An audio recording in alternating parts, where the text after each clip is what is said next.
Malaquias, capítulo 2, por favor. Livro do profeta Malaquias, capítulo 2. Livro do profeta Malaquias, capítulo 2. E agora, sacerdotes, este mandamento é para vocês. Se não ouvirem e não se importarem com a necessidade de honrar o meu nome, diz o Senhor dos Exércitos, enviarei sobre vocês a maldição e amaldiçoarei as suas bênçãos.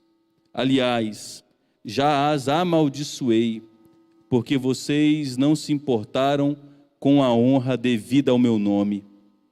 Eis que reprovarei a sua descendência, passarei no rosto de vocês o esterco dos animais sacrificados nas suas festas, e vocês serão levados embora com esse esterco. Então vocês saberão que eu lhes enviei este mandamento, para que se mantenha a minha aliança com Levi, diz o Senhor dos Exércitos. Minha aliança com ele foi de vida e de paz, e foi isso que eu lhe dei, para que me temesse, e de fato ele me temeu e tremeu por causa do meu nome. A verdadeira instrução esteve na sua boca, e nenhuma injustiça se achou em seus lábios. Ele andou comigo em paz e em retidão, e afastou muitos da iniquidade. Porque os lábios do sacerdote devem guardar o conhecimento, e da sua boca todos devem buscar a instrução, porque ele é mensageiro do Senhor dos Exércitos. Mas vocês se desviaram do caminho, e por meio de sua instrução, levaram muitos a tropeçar. Vocês violaram a aliança de Levi, diz o Senhor dos Exércitos. Por isso, também eu os fiz desprezíveis e indignos diante de todo o povo, na medida em que vocês não guardaram os meus caminhos e se mostraram parciais na aplicação da lei. Nesses 9 primeiros versículos do capítulo 2, o profeta Malaquias traz uma reprovação direta aos sacerdotes, que podem ser traduzidos como os pastores e responsáveis pela proclamação da palavra em nossos dias. No capítulo 1, num primeiro momento, Malaquias, por meio de inspiração de Deus, reprova o povo, porque o povo estava questionando o amor de Deus por eles. E Deus responde: vocês querem uma prova maior do meu amor por vocês? Que esteja além do fato de que eu os elegi antes da fundação do mundo? Vocês querem uma prova de que eu amo vocês? Que pelo fato de eu ter livrado de vocês de se submeterem à minha ira eterna, a eleição de vocês e a salvação de vocês da minha justa ira. E aí na segunda parte do capítulo 1, o profeta Malaquias, inspirado pelo Espírito Santo, reprova também os sacerdotes e o povo em geral, porque o povo trazia ao Senhor um culto de segunda mão, trazia ao Senhor animais coxos, animais cegos, animais doentes, e até animais mutilados por outros animais selvagens. E os sacerdotes não repreendiam o povo por oferecerem a Deus esse culto medíocre. E Deus diz de modo muito claro: eu não aceito o culto de vocês. Eu gostaria que alguém tivesse coragem de fechar as portas da igreja, porque eu não vejo a hora desse culto terminar.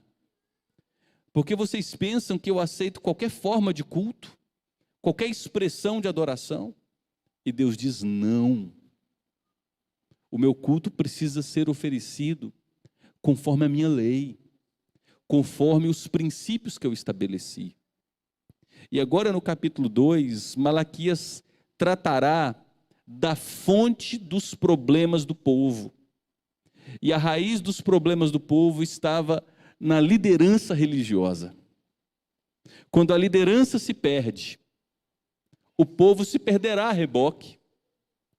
Porque o povo olha para a liderança O povo espera que seus líderes exerçam o mínimo de sua vocação, que é pregar a palavra com fidelidade. E Deus repreende os sacerdotes nesse sentido. Se você voltar ao capítulo 2, o texto diz: e agora, sacerdote? Eu estou conversando, este mandamento é diretamente para vocês. Se não ouvirem e não se importarem com a necessidade de honrar o meu nome, diz o Senhor dos Exércitos, enviarei sobre vocês a maldição e amaldiçoarei as suas bênçãos. Pelo fato dos sacerdotes não estarem cumprindo fielmente sua missão, Deus profere aqui duas palavras muito duras. Em primeiro lugar, Deus diz que amaldiçoaria os sacerdotes. A maldição aos sacerdotes, a gente pode entender como as maldições que estão proferidas por Deus em Deuteronômio, no capítulo 27 até o capítulo 31. São as maldições da lei. E Deus diz: vocês, sacerdotes, pastores, que não me honram cumprindo fielmente o básico do ministério de vocês, vocês serão amaldiçoados por mim, com a aplicação das maldições da aliança. A segunda palavra que Deus traz aos sacerdotes diz respeito às pessoas como um todo.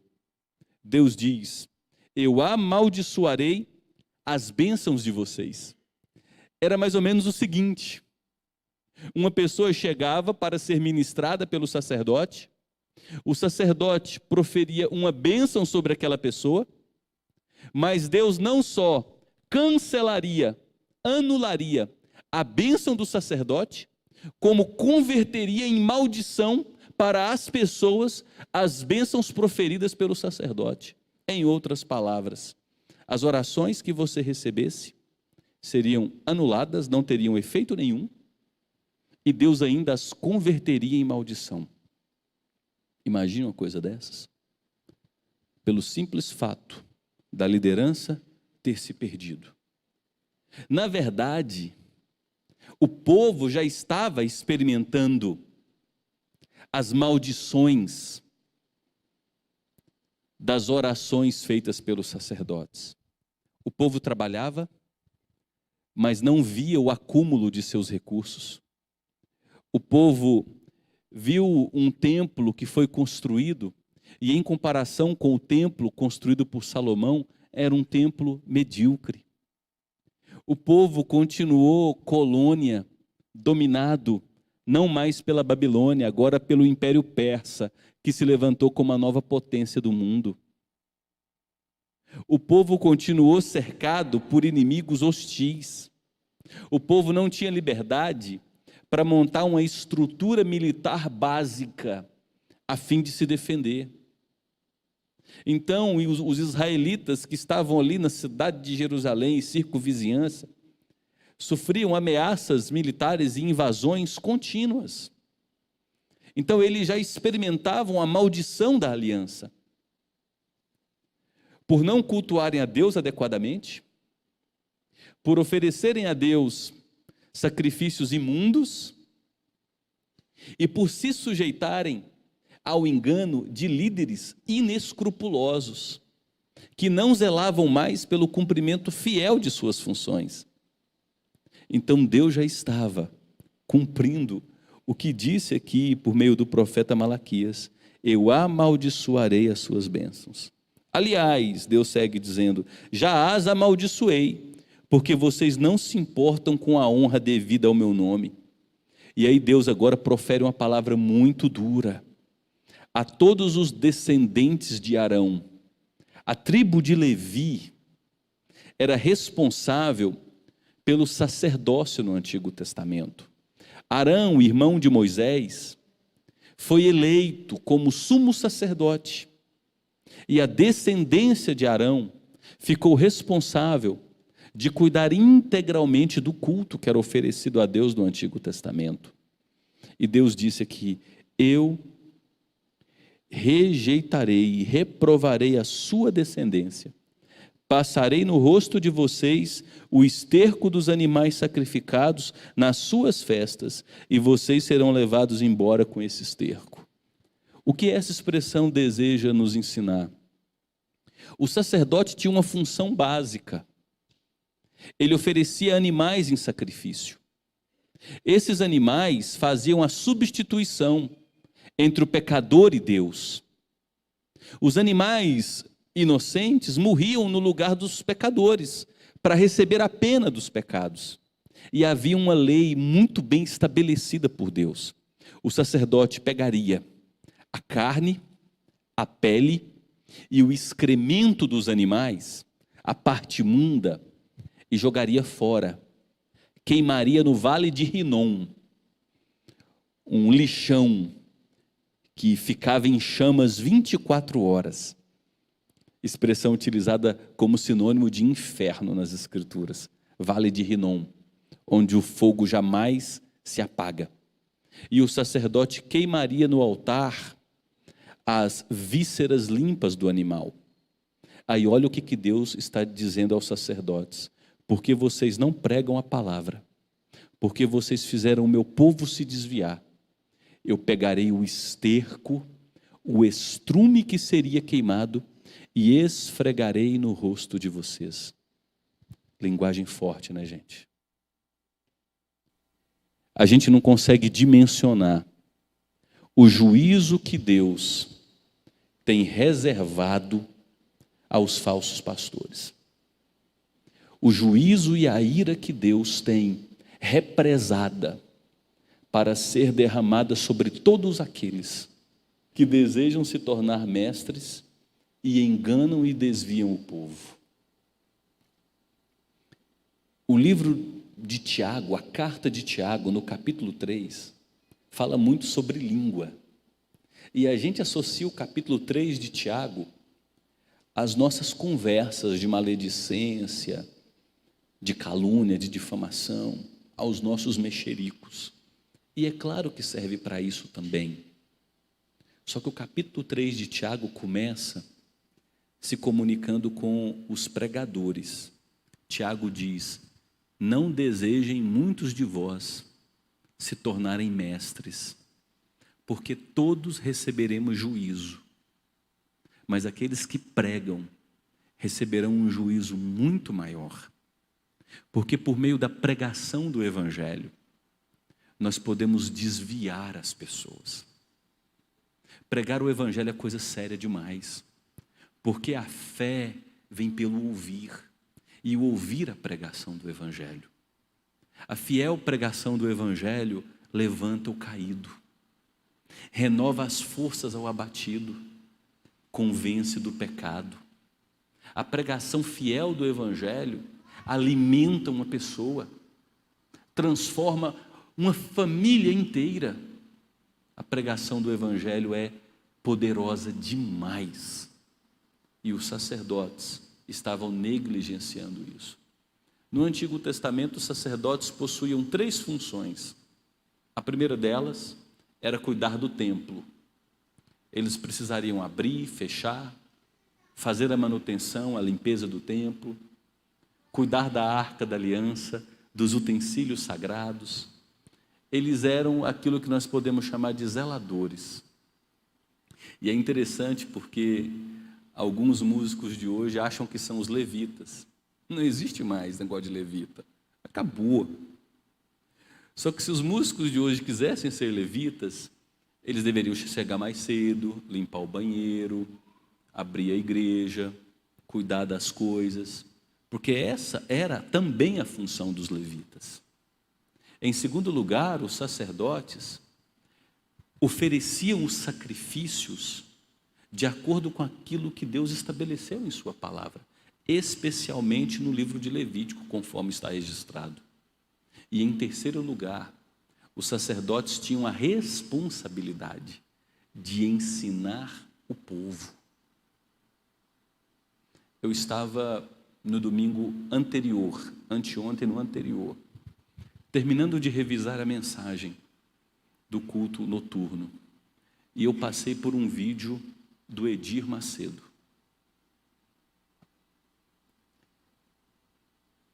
eu não me lembro de ter ouvido uma abominação tão grande aos olhos de Deus. E eu digo isso sem medo de errar. Ele afirmou: eu sou absolutamente favorável ao aborto. E eu digo isso sem medo de pecar. E note como ele completou a frase: e se eu estiver pecando, eu estou pecando consciente. Você fazer uso do púlpito, de um microfone, usar o nome de Deus e a palavra de Deus, que a gente sabe que não há a menor importância ali, para ludibriar uma multidão e conduzir uma multidão a aprovar a prática do assassinato de inocentes, que juízo de Deus! Não somente sobre esse homem, mas sobre uma multidão de falsos profetas, que são tratados como astros no meio cristão brasileiro. A palavra de Deus é séria. Eu pegarei os excrementos dos animais e vou esfregar no rosto de vocês. Com isso, Deus estava dizendo: eu não terei mais aliança com a tribo de Levi. E ao dizer que não teria mais aliança com a tribo de Levi, Deus já estava dizendo que desejava firmar uma aliança com um sacerdócio melhor, um sacerdote perfeito. E o sumo sacerdote é o próprio Senhor Jesus Cristo. Jesus não veio da tribo de Levi.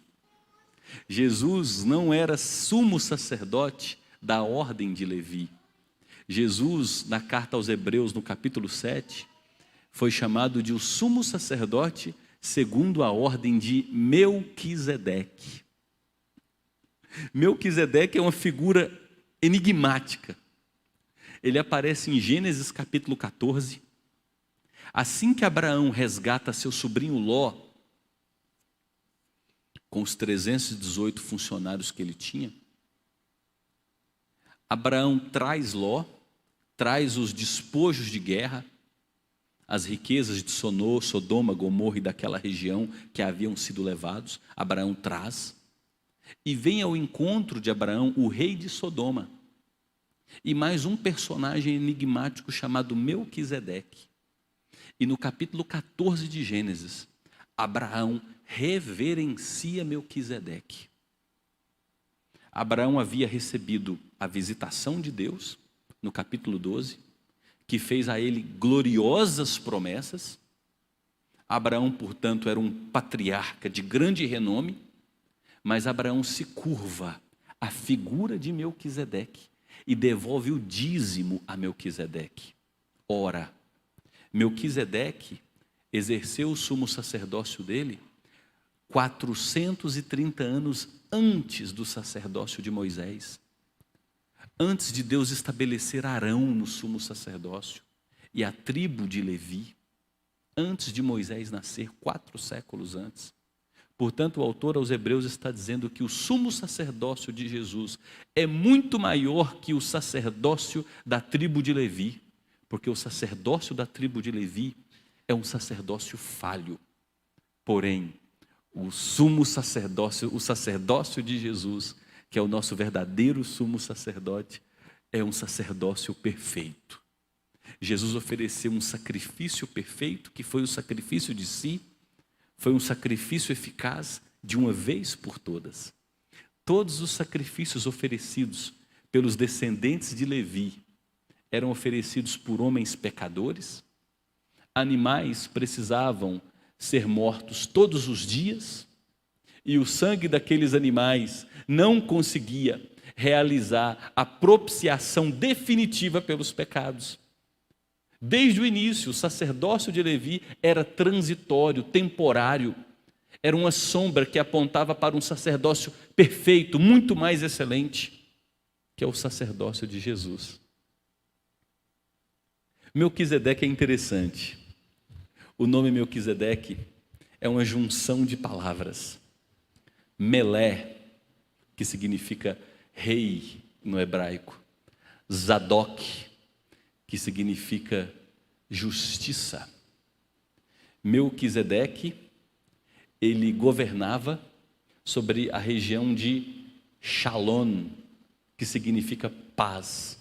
Então Melquisedeque, esse personagem enigmático, que o livro de Gênesis não traz os pais, não traz os descendentes, simplesmente Melquisedeque aparece ali. Melquisedeque, ele é o rei da paz, que governa com justiça, que recebe o dízimo de Abraão, e Cristo é conectado milhares de anos depois a Melquisedeque, como sendo o verdadeiro rei da paz, que estabelecerá para sempre o reinado de justiça. Por isso Deus diz: eu não aceito mais o sacerdócio de vocês, os sacrifícios de vocês são falhos, a vida de vocês é falha, vocês rejeitaram o meu nome, vocês não valorizaram o povo, vocês não têm zelo por minha palavra e pelo meu culto. Eu estabelecerei um sacerdócio perfeito e rejeitarei vocês. Louvado seja Deus, que o sacerdócio de Jesus se cumpriu. E o autor aos Hebreus nos diz no capítulo 4, dos versos 14 a 16, que hoje nós temos um sumo sacerdote assentado à direita de Deus, que se identificou conosco de tal maneira que foi tentado em todas as coisas, mas nunca pecou. E ele agora, assentado no trono de graça, ele intercede por nós. E ele nos oferece socorro e misericórdia quando enfrentamos dificuldades e aflições. Aquilo que o povo não encontrava nos sacerdotes, aquilo que nós continuamos a não encontrar em boa parte dos que deveriam ensinar a Bíblia com fidelidade, sem sombra de dúvidas, nós encontramos perfeitamente na pessoa de Jesus Cristo, o nosso sumo sacerdote, que adentrou os céus, está sentado à direita de Deus e intercede por nós sem um segundo de descanso sequer. Glória a Deus por isso. Aí, a partir do verso 5, Deus diz: a minha aliança com Levi, o descendente de Arão, foi de vida e de paz. E foi isso que eu lhe dei, para que me temesse. De fato, ele me temeu e tremeu por causa do meu nome. E aí Deus vai elogiar o sacerdócio levítico, que por um bom período de tempo foi fiel. Deus diz: a verdadeira instrução esteve na sua boca, e nenhuma injustiça se achou em seus lábios. Ele andou comigo em paz e em retidão, e afastou muitos da iniquidade. Possivelmente Deus está se referindo aqui a um episódio assustador, registrado no livro de Números, capítulo 25. Vocês devem se lembrar que o rei de Moabe contratou um macumbeiro, Balaão, para proferir maldições contra o povo de Deus. Toda vez que Balaão ia proferir maldições, ele era obrigado a proclamar bênçãos, porque o povo a quem Deus abençoa, ninguém pode amaldiçoar. E aí o rei de Moabe ficou contrariado: como assim? Estou te pagando para você fazer um serviço aí, né? Costurar um sapo aí, acender umas velas na encruzilhada, e não está dando certo. E Balaão diz: não adianta, Deus abençoou esse povo, nada que a gente fizer vai amaldiçoar. Agora eu te dou uma ideia. Pega umas mulheres muito bonitas de Moabe, aquelas mulheres sensuais, coloque elas para fazer uns vídeos bacanas no TikTok, pegar o WhatsApp da moçada da igreja e da juventude, de alguns homens casados, mas que não são firmes, peça essas mulheres para mandar uns nudes para eles. Você vai ver, rapidinho o estrago vai estar feito. Não deu outro. O povo de Deus se perverteu com as mulheres de Moabe. Chegou um ponto que o povo de Deus entrou numa loucura de rituais de orgia, assimilando as práticas pagãs de Moabe. Moisés estava sem saber o que fazer. Moisés era um homem muito paciente.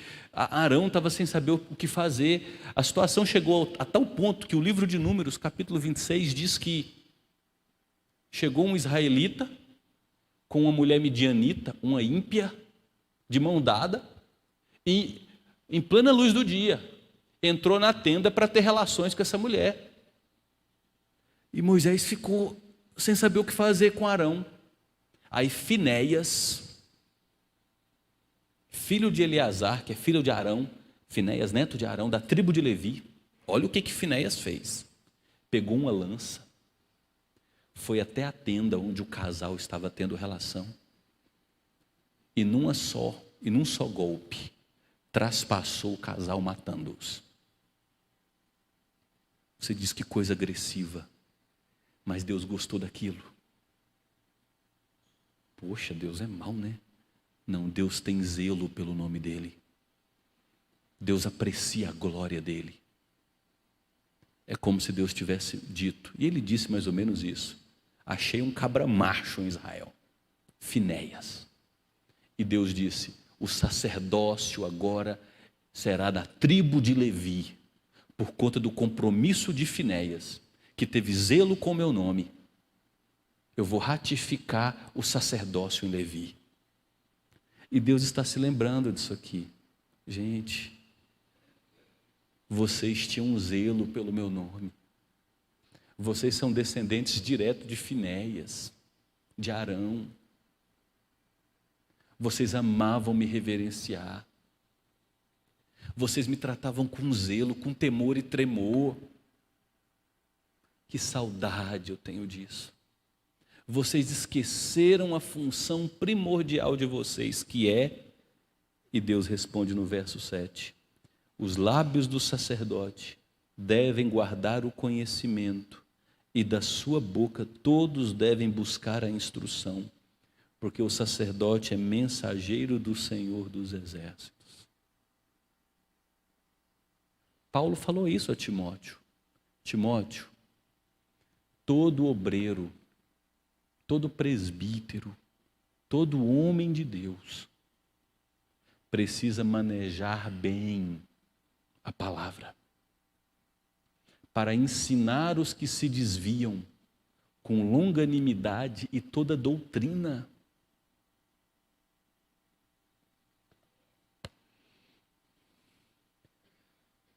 Uma das coisas que eu mais temo no ministério é o aconselhamento.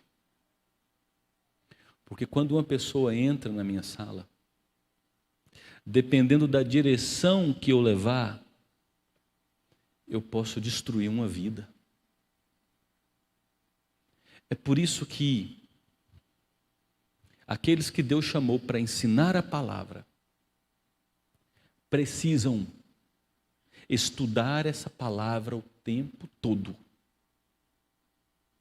para que a gente conheça essa palavra, conheça a vontade de Deus para as inúmeras demandas do povo.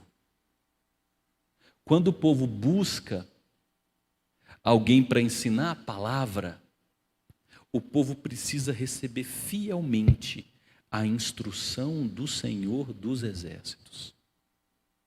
E aí Deus repreende mais uma vez no verso 8, dizendo: mas vocês se desviaram do caminho, e por meio de sua instrução, olha isso, gente, levaram muitos a tropeçar. Vocês violaram a aliança de Levi, diz o Senhor dos Exércitos. Por isso eu os fiz desprezíveis e indignos de todo o povo, na medida em que vocês não guardaram os meus caminhos e se mostraram parciais na aplicação da lei. Terminou o livro do profeta Malaquias. Deus não falou mais. Deus se recusou a falar por meio da tribo de Levi. 400 anos de silêncio.